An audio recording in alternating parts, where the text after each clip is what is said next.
पेण शहरात साई बाबांच्या भव्यदिव्य मिरवणुकीचे आयोजन। ओम साई पदयात्रा मित्र मंडळाचे विशेष नियोजन। श्री साईबाबांची मानाची पालखी मिरवणूक म्हणून ओळखल्या जाणाऱ्या पेण येथील ओम साई पदयात्रा मित्र मंडळाच्या वतीने साईबाबांच्या भव्यदिव्य मिरवणुकीचे पेण शहरात आयोजन करण्यात आले आहे। गुरुवारी 28 नोव्हेंबर रोजी संपूर्ण पेण शहर साईमय वातावरणात न्हाऊन निघणार आहे। विद्युत रोषणाई, ब्रास बँड पथकाच्या सुंदर संगीताच्या तालावर पेणेतील श्री साई मंदिर पासून सायंकाळी 5 वाजता मिरवणुकीला प्रारंभ होणार आहे। या मिरवणूक सोहळ्यामध्ये चलचित्र रथ सामील होणार आहे। यामध्ये द्वारकामाई मंदिर, बैलगाडीवरील साईबाबा आणि हुबेहूब साईबाबांच्या प्रतिकृतीचा विशेष समावेश असणार आहे।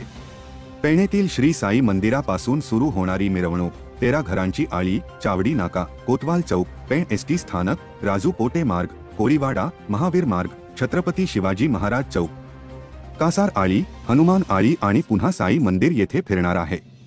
पेण शहरातील या पालखी मार्गावर सर्वत्र भगवे पताके, भगवे झेंडे लावण्यात आले आहेत। घरासमोर मिरवणूक आल्यानंतर प्रत्येक महिला आरती ओवाळून औक्षण करण्याची प्रथा आहे।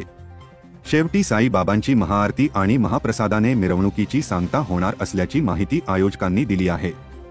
त्यानंतर शुक्रवारी सकाळी 6 वाजता साई बाबांची पालखी पायी चालत शिर्डीकडे मार्गस्थ होणार आहे। गेल्या 16 वर्षांपासून ओम साई पदयात्रा मित्र मंडळाने पेण ते शिर्डी साई पालखीची सेवा अखंडितपणे सुरू ठेवली आहे। या वर्षीच्या भव्य मिरवणूक व पालखी सोहळ्याचे यशस्वी आयोजन करण्यासाठी मंडळाचे प्रमुख कल्पेश ठाकूर, मिथिलेश भानुशाली आणि त्यांचे शेकडो साई सेवक महिनाभर दिवस रात्र अथक परिश्रम घेत आहेत। पेणकर या भव्यदिव्य मिरवणुकीची वर्षभर आतुरतेने वाट पाहत असतात। सर्व नागरिकांनी या मिरवणुकीत सामील व्हावे आणि साईमय वातावरणाचा अनुभव घ्यावा, असे आवाहन मंडळाचे प्रमुख कल्पेश ठाकूर यांच्याकडून करण्यात आले आहे।